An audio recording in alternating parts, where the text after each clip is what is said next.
Sofiyah bin Abdul Muthalib ibn Hashim, salah satu bibi Rasulullah, menikah sebelum masuk Islam dengan Al-Harits ibn Harb ibn Umayyah, saudara kandung Abu Sofyan. Menikah lagi setelah suami pertamanya meninggal, dengan Al-Awam ibn Huwailid.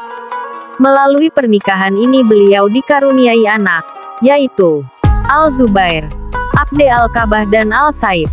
Masuk Islam di zaman awal, sebelum banyak orang yang masuk agama baru ini. Bahkan untuk hal ini beliau dan anaknya harus mengalami siksaan dan pengucilan, serta hinaan. Sofiyah hijrah ke Madinah bersama anaknya Al-Zubair ibn Al-Awam. 2. Ummu Hakim Al-Baidah. Beliau menikah dengan Quraish ibn Rabi'ah pada masa jahiliyah dan dikaruniai 4 orang anak, yaitu Amir, Arwa, Talah dan Umi Talah. Arwa menikah dengan Affan ibn Abi al-Ash dan dikaruniai seorang putra bernama Utsman ibn Affan. Al-Baidah dinikahi oleh Uqbah ibn Abi Mu'aid dan dikaruniai Al-Walid, Khalid dan Ummu Kulsum. 3. Atikah bin Abdul Muthalib, salah seorang bibi Rasulullah, menikah di zaman jahiliyah dengan Abi Umayyah ibn Al-Mughirah, ayah dari Ummu Salamah, istri Rasulullah SAW. Dari pernikahan ini beliau dikaruniai beberapa anak, antara lain Abdullah dan Zuhair. Abdullah tidak masuk Islam, Zuhair masuk Islam, bahkan termasuk orang yang berusaha merobek lembar blokade surat perjanjian yang digantung di Ka'bah. Masuk Islam masih di Makkah, namun baru sempat hijrah setelah Perang Badar. Bahkan Atikah sempat bermimpi tentang kekalahan Quraisy di Perang Badar sebelum kejadian itu terjadi.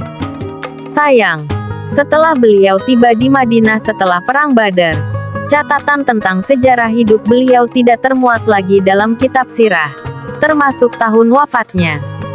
4. Umaymah menikah di masa jahiliyah dengan Jahsy ibn Riyab dan dikaruniai 4 orang anak, yaitu Abdullah, yang menyaksikan Perang Badar, Ubaidillah dan Abde atau Abu Ahmad, Zainab bin Jahsy yang kemudian menjadi istri Rasulullah SAW, dan Hamnah bin Jahsy.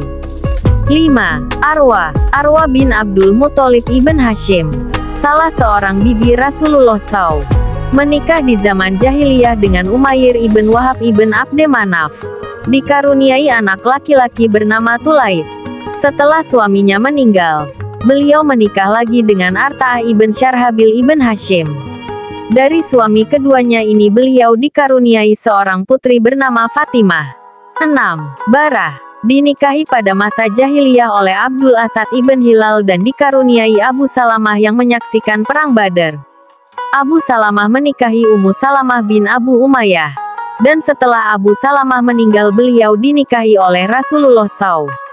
Sesudah Abdul Asad, Barah dinikahi oleh Abu Raham ibn Abde al-Uzza dan dikaruniai Abu Sabrah ibn Abu Raham yang juga menyaksikan Perang Badar.